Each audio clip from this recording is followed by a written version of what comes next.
today we're going to put an exhaust system on the 70 GT that I've been working on.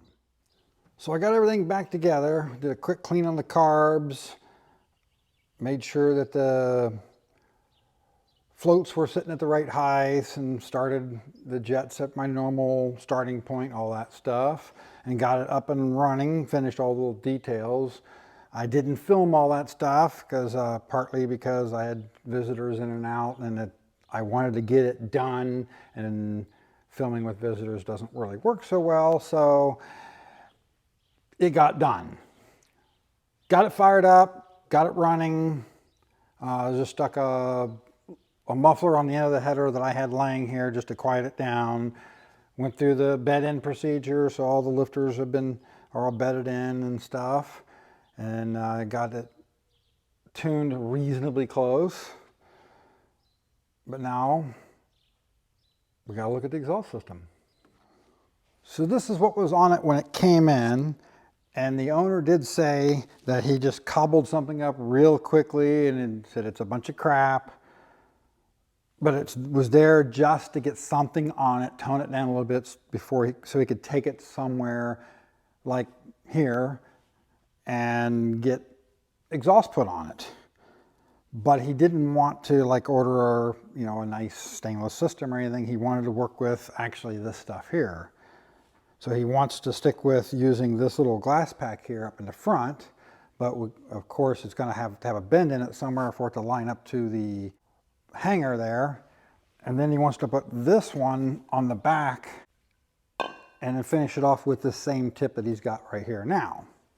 So now we're going to see if we can at least do a little bit better job cobbling something together, yet keep the cost down on it, because he's already putting way more money into this car than he intended to by putting a cylinder head on it. So we're going to see if we can actually get the cost of building something here under what it would cost to buy a new system, which these days the systems are getting pricier and pricier all the time, so we should be able to do that. But we also want to make sure we put something together that's going to not fall off in a couple years. So let's get going. Now we got the car up in the air and we're looking at where the header is sitting here.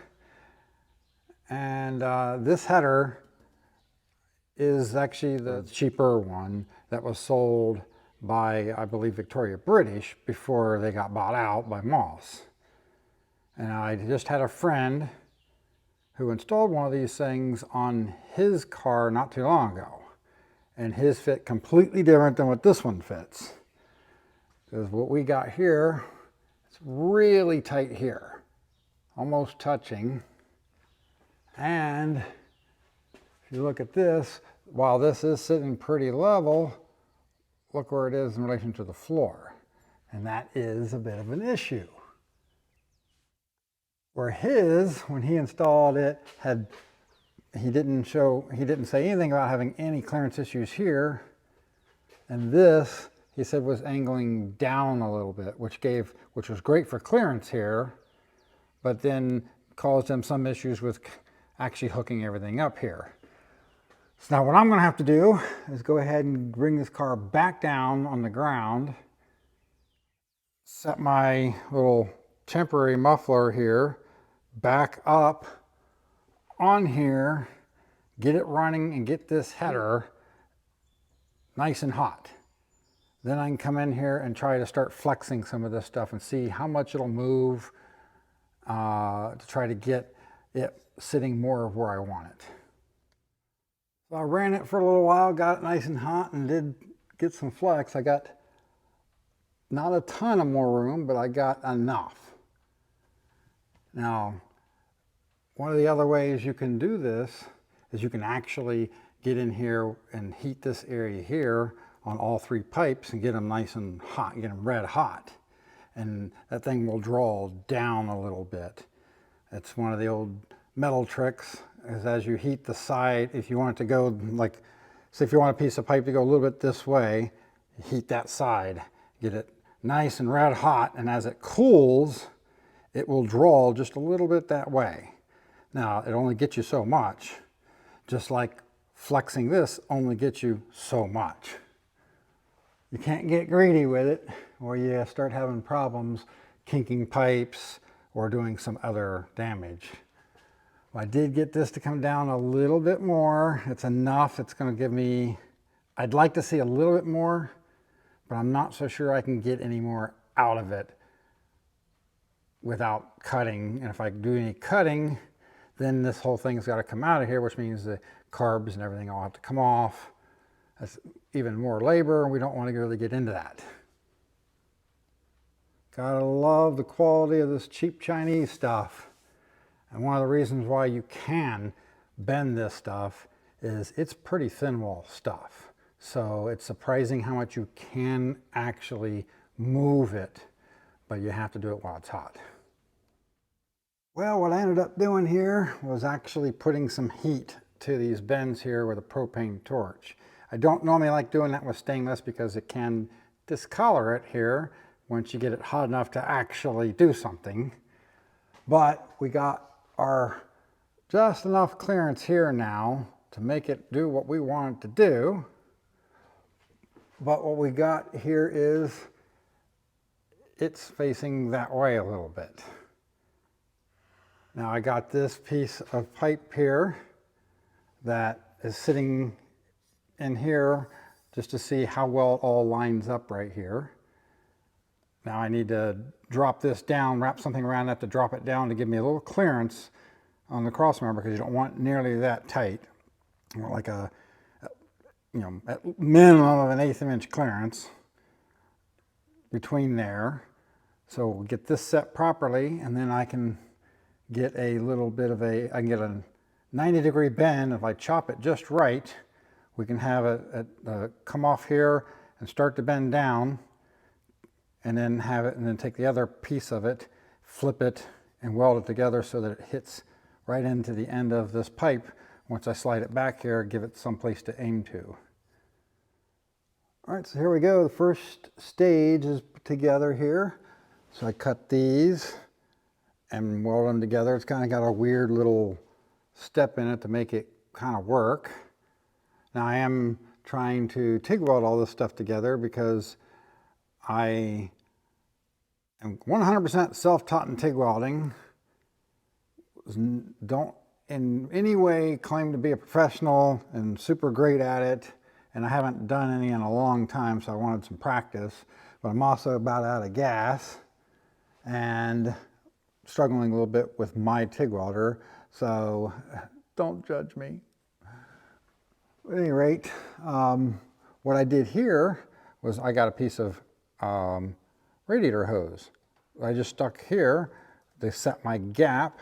So now we're ready to come back right here and start angling this back towards where the hanger goes.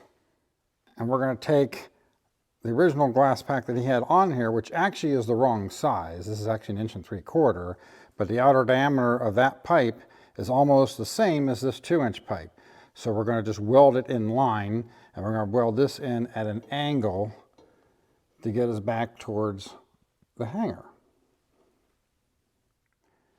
Now I'm not showing a whole lot of the process here because I don't do this kind of thing very often, and I don't have any kind of a set way of figuring this out. So I'm kind of winging it here and figuring it out as I go. But here, I got this set in to where I got it angled towards here and kind of using my imagination about the bend here and get it to line up here to give me the angle at which I need to cut that bend up there and back here. So that angle was approximately 18 degrees. So what I'll end up doing here is I'll take this, I'll come up and I'll cut 18-degree cut here, and same thing here, an 18-degree cut here. And I'll weld this in at the front, and then weld the muffler to where that cut's at, and then the other end of the muffler to where this cut is at, and then that'll be my joint right about at the hanger to have it as a two-piece system. So now that we've determined what our angle actually is for this sitting there, how do I know where to cut this at to get what I want? Well, I'll show you right now how I'm doing it. Now, how you actually go about doing it will probably depend a bit on what you have available to you to work with, what your experience is, and how your mind works, but this works for me. Which actually we're changing our angle from 18 degrees to 22 degrees because I was factoring on this of my ends of my bends hitting the ends here, and I forgot I'm going to be cutting these off because these were clamped into the other system. They're all misshapen now, and I don't want to try to weld to that stuff, so it'd be easier just to cut it off and go right to there. Plus the size of this isn't exactly the same as this, so it'll help everything line up better. So what we do, we start out, we need to know what is the radius that these things are bent at, so we know what to lay out. So in this case, you can measure across here, and we're pretty much right on 7 inches, pretty close, just a shade under. So that makes the radius about 3.5 inches. Now this is all Chinese made stuff, so it's probably a metric measurement, not an actual imperial measurement. But we can lay this out now by starting with knowing what our width of our pipe is, which it's not exactly 2 inches like it's supposed to be. This is sold as 2 inch, but this is probably a Chinese 2 inch, which means it's probably 50 millimeter pipe that they're selling as 2 inch, because 50 millimeters would be a little under 2 inches. So we make a center line up our plate here, and then we go on either side of that center line till we get the 1.15" that this is. Make 2 lines up, and that represents our pipe. Then we get our square and we do a 90 degree to that.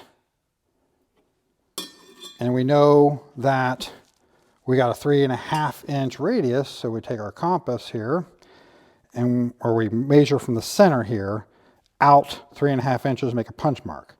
Then we take our compass and draw a line here, and then we take this out to here and then into here, and now that represents a pipe at just over a 90 degree bend because we're off the edge here. Then what we do is we take our protractor, set it to the angle we want, take it to the punch mark, and draw a line through there. That'll be our cut line. So that'll be a nice 22 degree angle on using from the center of our radius here. So you could, at least in theory, mark out a 45 here, lay that on here, mark 45 through here, you cut it, it'll be right in the middle of the bend. You should have 2 equal pieces that match. So then we put this on here, get it all lined up to those marks, and now we know we can actually then come across, and that would be our cut line to get our 22 degrees.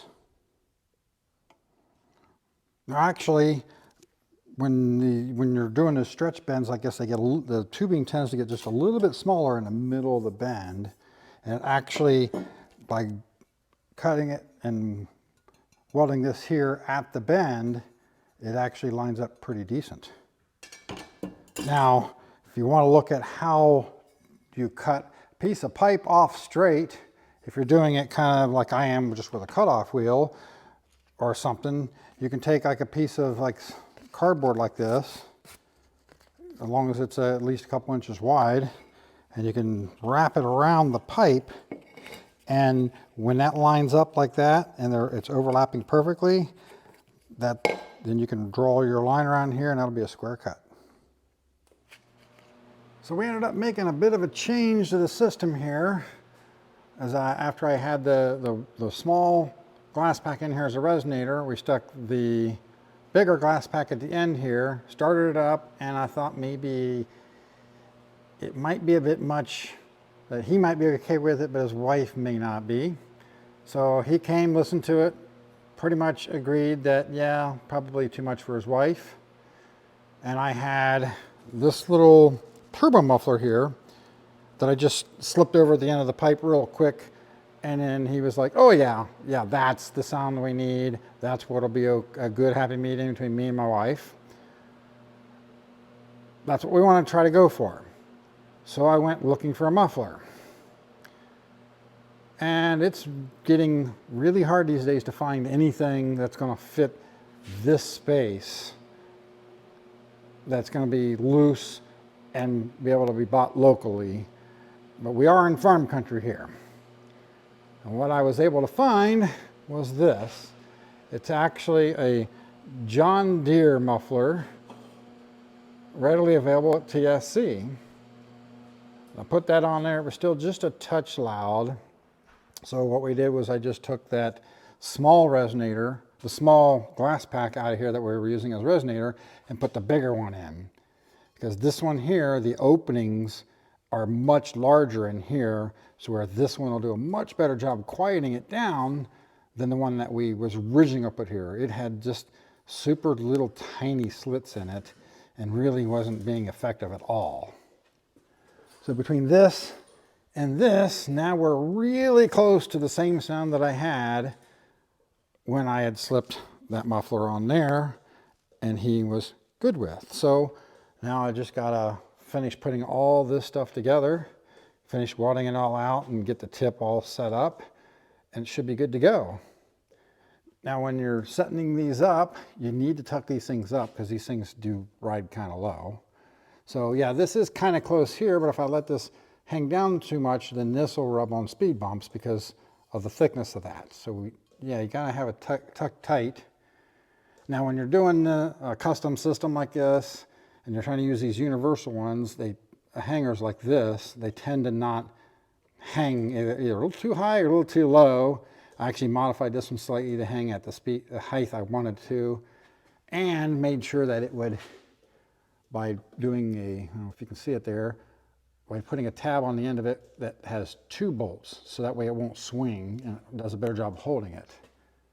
But you also need to make sure that the exhaust systems, no matter what you're installing, whether you're building it yourself or installing a ready-made system, it needs to be tucked as tight as you can get it to the exhaust towel or the rear end housing, even touching. And when you do that, it is going to be pushing on the parking brake cable, but that's perfectly fine because as soon as you set the car on the ground, the housing goes up and you got plenty of clearance here. You just want to make sure that when you're going over big bumps that you're not beating the exhaust system to where you knock it out of its hangers or anything, but you want it as tight as you can get it, or you won't have enough ground clearance back here. If you got a big space here, then over speed bumps and stuff, you could catch this and be banging it up a lot and it just gets annoying. So we got all the exhaust buttoned up. I got a tip on it that he wanted me to put on there. I still got a little bit of fine tuning to do to it before he comes and gets it, but I figure we'll start it up real quick, let you hear what it sounds like. But it is a little bit on the louder side. Some people would not be happy with it, but it is sitting right about that level that he said he was okay with. So I do believe where it sits right now, the needles that are in it are just a little bit on the lean side, so it has a bit of a stumble on part throttle and it's a little bit finicky warming up. So we'll get that sorted out before it goes home.